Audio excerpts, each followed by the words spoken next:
20 October. Now the battle is over. This the date we've been waiting to celebrate. Nigeria is free. Balewa, free. Azikiwe, Free. Awolowo, Sardauna. Nigeria is free.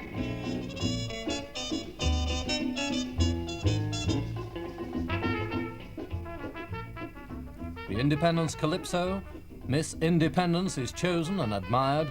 The magic word is everywhere as the capital city of Lagos goes gay with decorations arranged by the man who decorates our own Regent Street for Christmas. It's self-government free from slogans, a time for celebration, not recrimination. Half a century of British rule ended at midnight on September the 30th.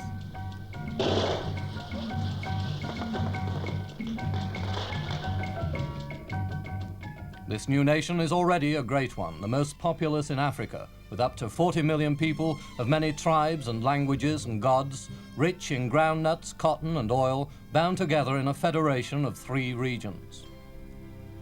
Along the coast, the River Niger splinters into a maze of creeks and channels and mangrove swamps as it approaches the Atlantic. The air is heavy and humid. You live in a film of sweat. Here breeds the malarial mosquito, which is a kind of backhanded blessing, for it saved Nigeria from the white settler problem so critical today in Rhodesia.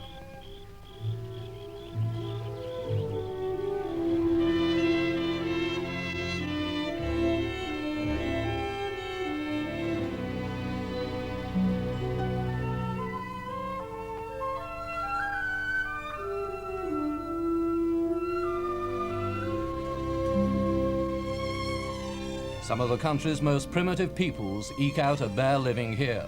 But it's here too that Nigeria's most exciting industry is growing, oil. This year, exports may be worth £5 million.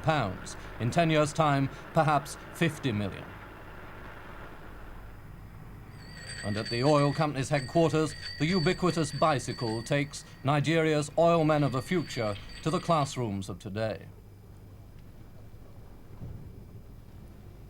The companies are doing much to meet one of the country's most urgent needs, the need for Nigerian technicians.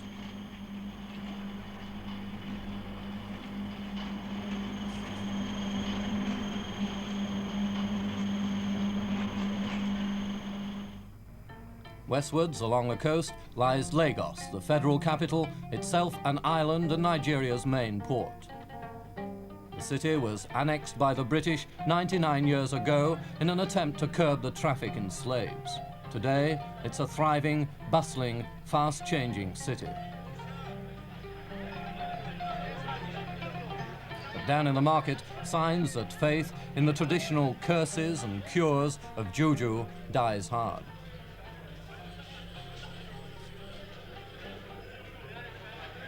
In my days in Nigerian broadcasting, I remember this as a typical Lagos scene. Narrow alleys, shanty houses, open sewers, overcrowding. But the time is rapidly coming when this sort of scene will be remembered as part of the past, the bad old days. A vast clearance scheme is forging ahead. It had already begun when I left Nigeria 2 years ago. When it's finished, 70 acres of slum will have crumbled before the bulldozers to make way for wide highways and modern, many-storied buildings. Already on the outskirts of Lagos, new residential estates are giving the former slum dwellers a new chance in life.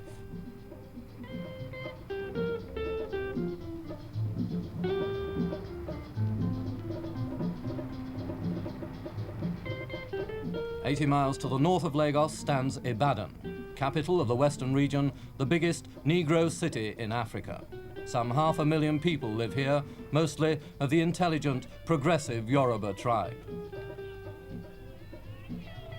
The peoples of southern Nigeria are fiercely eager for education, and here, among Ibadan's new buildings, stands Nigeria's first university. Hundreds graduate each year from here, a violent contrast to the handful of graduates with whom the Congo had to tackle independence. From Ibadan, the road to the east takes you through high forest, past rich cocoa farms and careering mammy wagons, and so to the eastern region and the hilltop view of its capital, Enugu. Enugu's an administrative centre, but Nigerians are born traders, and here, as everywhere else, the market is a great gathering point. Here, the dominant tribe is the Igbo, a clever, industrious people.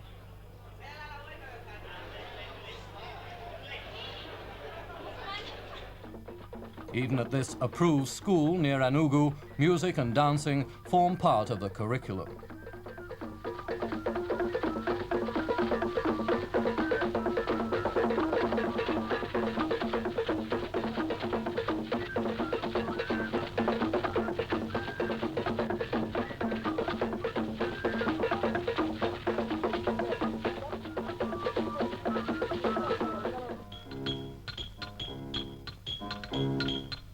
Even the convicts get music while they work.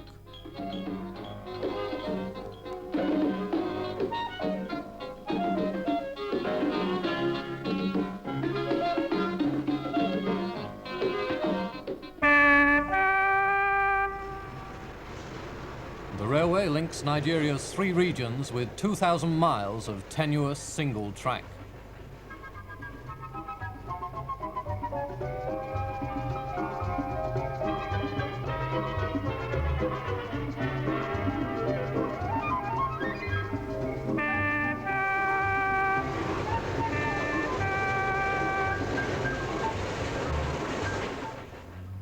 In the far north, at Kano, a great international airport has grown up.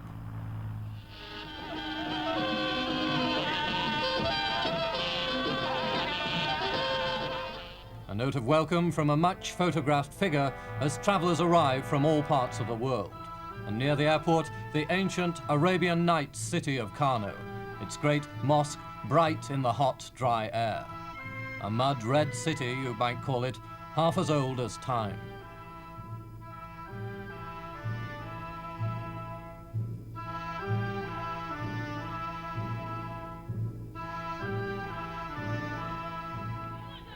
Here, the people are mostly Hausa men, ruled by an emir.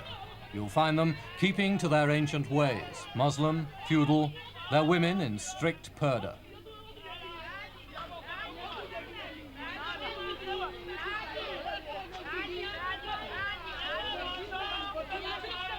For centuries, a terminus for caravans from North Africa, Kano remains a great trading centre. In many ways, a city more Eastern than African.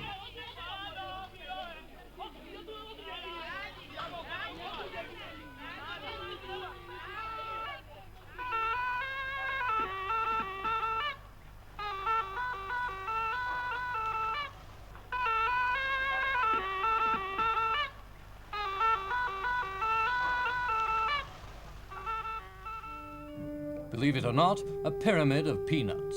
They're stacked to await rail transport to the ships in Lagos harbour.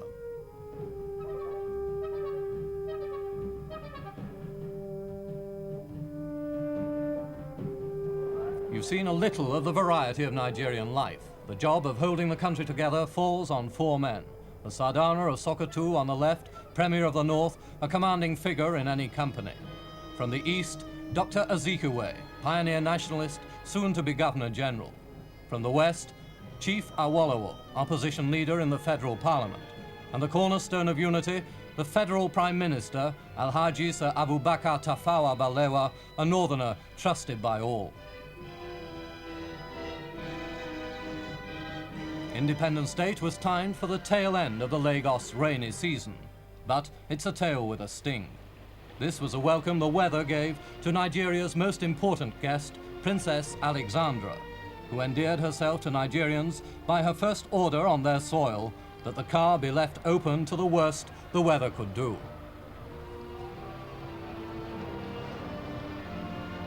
Neither the weather nor the princess relented a day or two later at the Government House garden party. Once again, the Governor-General, Sir James Robertson, had to grin and bear it.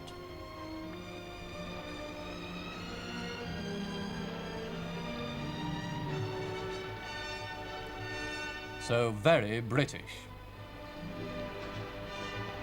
Happily, the skies cleared in time for the great children's parade on Lagos Racecourse.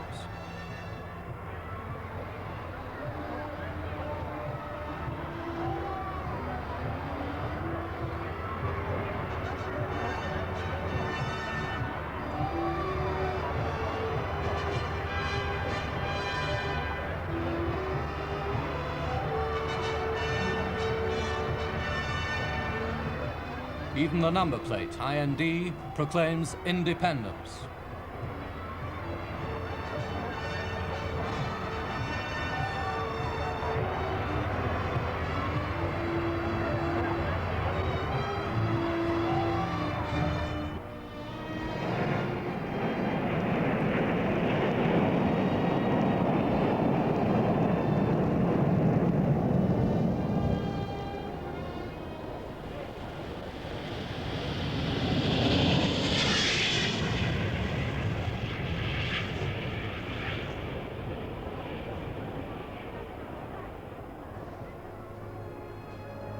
With a smile, British sovereignty is surrendered to the Prime Minister.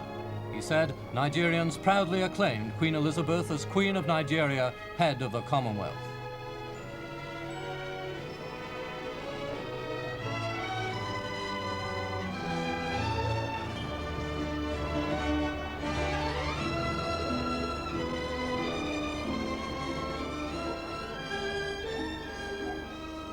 The ceremony is over. The celebrations can begin.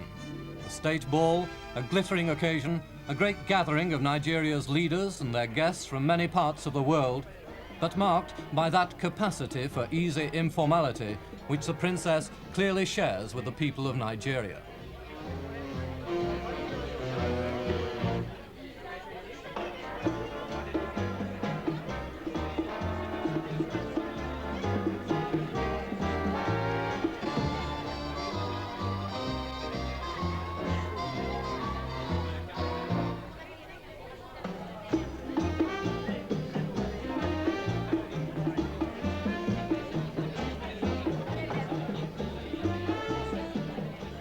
High life on a very high level.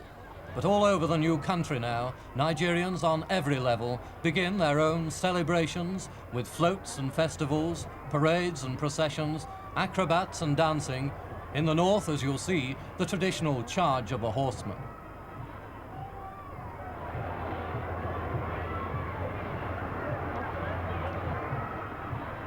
At any time, Nigerians are great people for a show or a party. They don't need any excuse. But this time they had a reason, the greatest of all. For they're celebrating the climax of years of patient preparation by British and Nigerians alike. Their coming of age as a nation.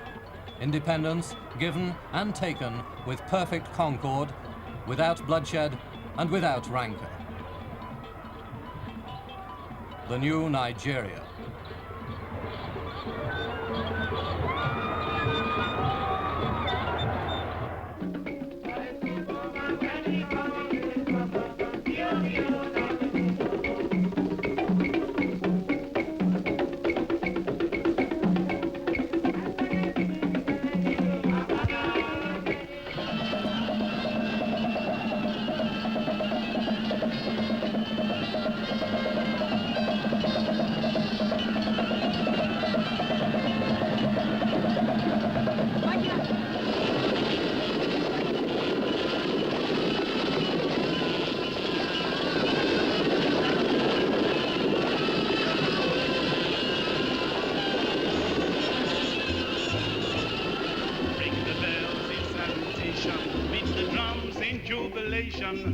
This the date we've been waiting to celebrate. Nigeria is free. Balewa, Nigeria is free. Azikiwe.